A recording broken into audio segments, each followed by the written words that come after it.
Si tu me suis sur Instagram, tu le sais déjà, il y a environ une semaine, je suis allé dans les rues de Londres et je suis allé interviewer un SDF en fait. Donc il y a une raison derrière ce projet que je t'expliquerai dans la prochaine vidéo. Mais aujourd'hui, j'aimerais juste t'expliquer voilà, qu'est-ce qui s'est passé, qu'est-ce que j'en ai appris et bah, un peu te raconter la vie de ce SDF. Donc j'étais un peu stressé, il fallait que je trouve en quelque sorte le bon SDF, j'avais vraiment peur de me prendre des vents, je savais pas comment ils allaient le prendre.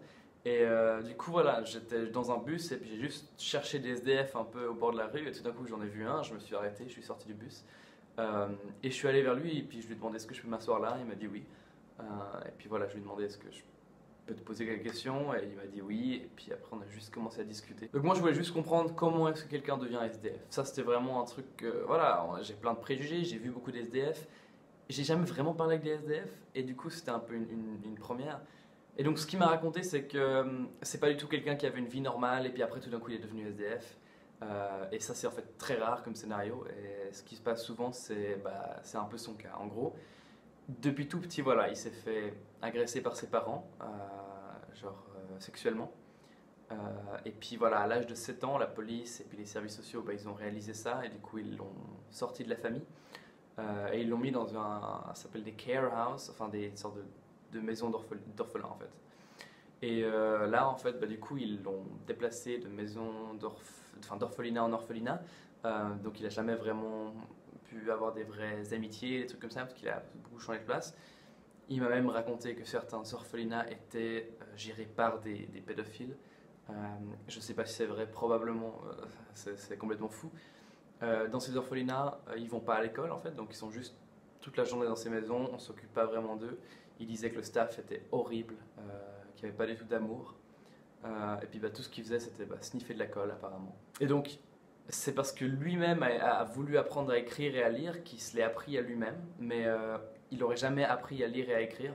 Parce que voilà, il n'y avait juste pas d'éducation du tout. Et ensuite, c'est vers l'âge de 18 ans que là, il a fallu partir de l'orphelinat. Et du coup, ils lui ont juste dit, voilà, ils lui ont donné un peu d'argent et ils lui ont dit, voilà, il faut que tu partes.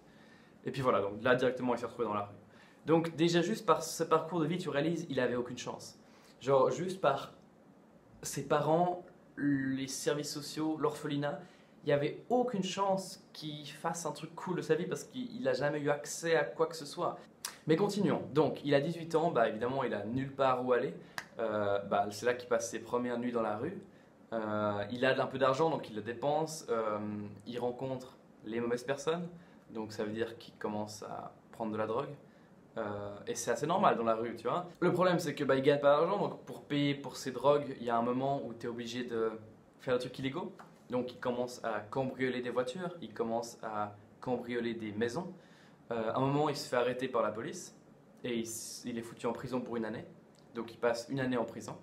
Quand il ressort de prison, il recommence parce que t'as rien d'autre à faire. On te sort juste de la prison, on te dit voilà, on te met devant la porte, ciao, bye.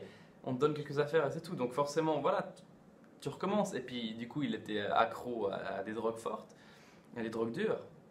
Et du coup, il était accro à des drogues dures. Donc, voilà, tu peux pas vivre sans, et du coup tu es obligé de faire des trucs illégaux à nouveau pour gagner de l'argent. Et donc il a fait quelques cycles comme ça, de hop, trucs illégaux dans la rue, hop, prison, hop, trucs illégaux dans la rue, hop, prison.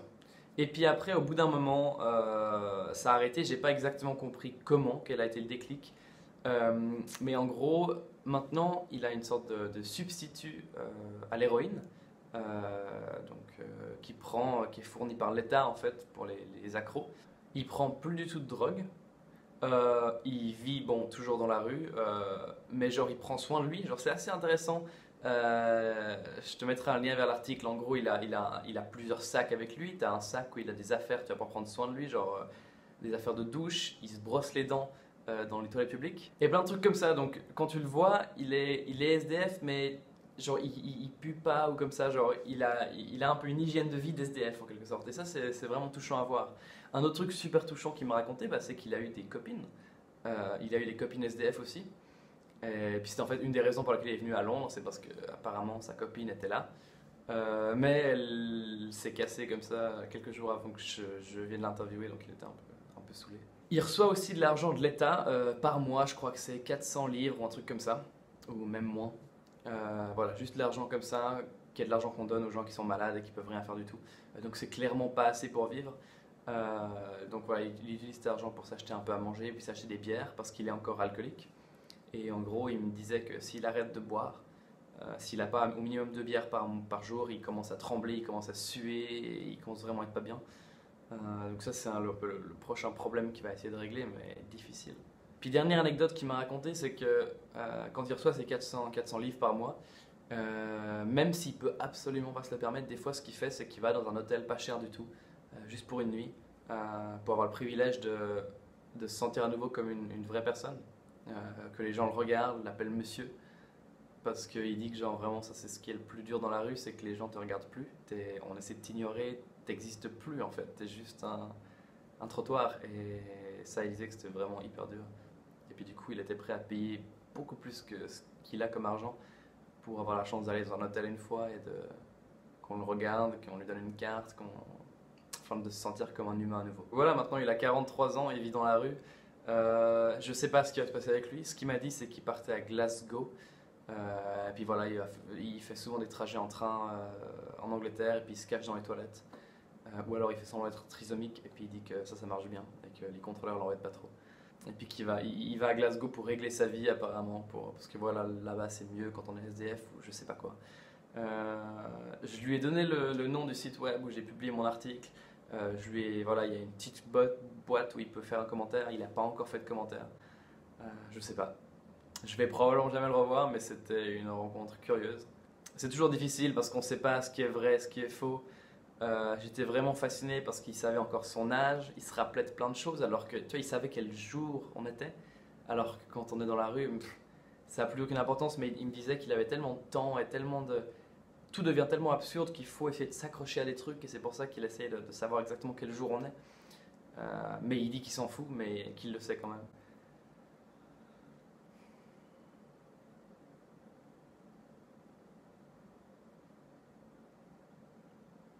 Enfin voilà, son histoire, c'est assez choquant parce que moi, ce que j'ai réalisé, c'est que c'est quelqu'un que tu t'aurais jamais pu sauver par tout le trajet qu'il a pris, tu vois. À moins que tu aies changé ses parents, mais tu peux pas, il n'y avait aucune chance qu'il s'en sorte, à moins que l'orphelinat soit mieux foutu, aucune chance qu'il s'en sorte. Enfin, genre, l'accompagnement qu'il a eu dans sa vie a été tellement nul qu'il avait aucune chance, et donc c'est tragique, mais c'est un peu rassurant aussi, parce que moi j'essaye toujours de me dire, on peut sauver le monde entier, mais là, ce SDF, je réalise que j'aurais pas pu le sauver. Et ça pose des grosses questions sur comment notre système fonctionne, mais ce sera un débat pour une autre fois. Voilà, merci beaucoup de m'avoir écouté. Je te souhaite une super journée. Ciao.